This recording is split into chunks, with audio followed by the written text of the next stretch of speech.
قرآن اور آگے بڑھا، جہاں اس نے تذکرہ ابراہیم علیہ السلام کیا وہیں ذکر نمرود بھی ہے،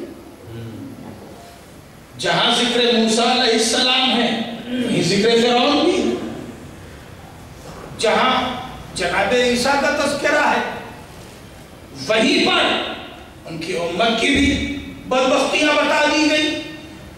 قرآن تو ایسا ہے، بھئی توجہ رکھیے گا، قرآن تو ایسا ہے کہ اس نے اپنی بابرکت اور عظیم کتاب میں جہاں سورہ محمد رکھا اسی قرآن میں سورہ ابو لہب بھی بیان کیا۔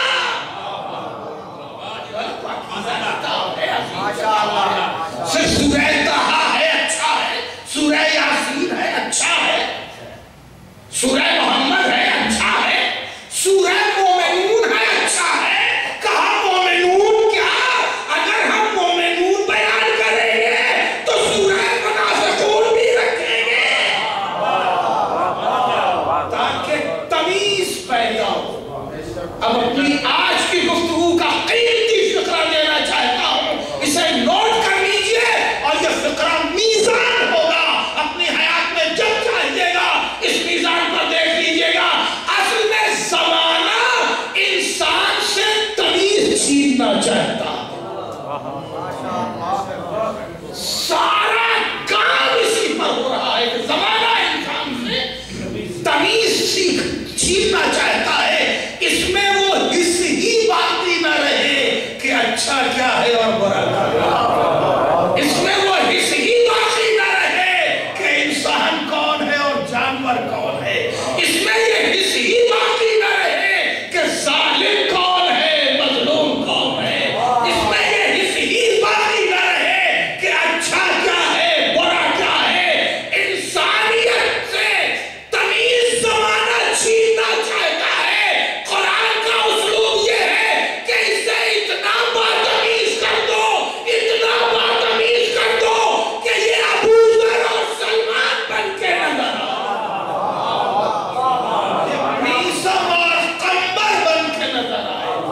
اور جب تمیز اس معیار کو پہنچ جاتی ہے، پھر عقید تجربہ سب کرنا چاہتا ہوں کہ جب تمیز اس معیار کو پہنچ جاتی ہے تو اسے پھر پرواہ نہیں ہوتی زبان رہے گی کہ کٹ جائے، پھر پرواہ نہیں ہوتی۔ اصل میں تمیز اسی لیے کائنات چھیننا چاہتی ہے، حس اسی لیے چھیننا چاہتی ہے اور بے حس بنانا چاہتی ہے کہ جس کے پاس تمیز اور حس آ جاتی ہے پھر وہ موت سے نہیں ڈرتا۔ ماشاءاللہ ماشاءاللہ، جس کے پاس تمیز اور حس آ جاتی ہے وہ پھر بے فکری اور بدبختی سے کمپرومائز نہیں کرتا۔ انسان سے تمیز کائنات اور زمانہ چھیننا چاہتا اور قرآن باتمیز بنا رہا ہے، اتنا باتمیز بنایا ہے قرآن نے، بڑی توجہ چاہتا ہوں کہ اس نے ذکر کو عبادت بنا دیا۔ دیکھیں اسلوب دیکھیں، مزاج دیکھیں، ذکر کو عبادت بنا دیا۔ نماز کیا ہے؟ اللہ کی سب سے بڑی عبادت کا نام نماز، سب سے بڑی ہے تو بڑی ہے، پر کریں آپ الصلاۃ معراج المومن، نماز مومن کی معراج ہے۔ اگر معراج چاہیے تو نماز پڑھو، اس لیے کہ تمہارے لیے براق نہیں آئے گا، رف نہیں آئے گا، اڑو گے تو کتنی دور تک جاؤ گے، کسی ایک دو سیارے تک جاتے جاتے تمہاری زندگی تمام ہو جائے گی، مگر ہم جو معراج دیں گے وہ اقرب من حبل الورید کی معراج دیں گے۔ معراج نماز سے ہی ملے، کیونکہ نماز ہی کو صرف اور صرف معراج المومن کا۔ میں جملہ عرض کرتا ہوں، اکثر عرض کرتا ہوں کہ زمانہ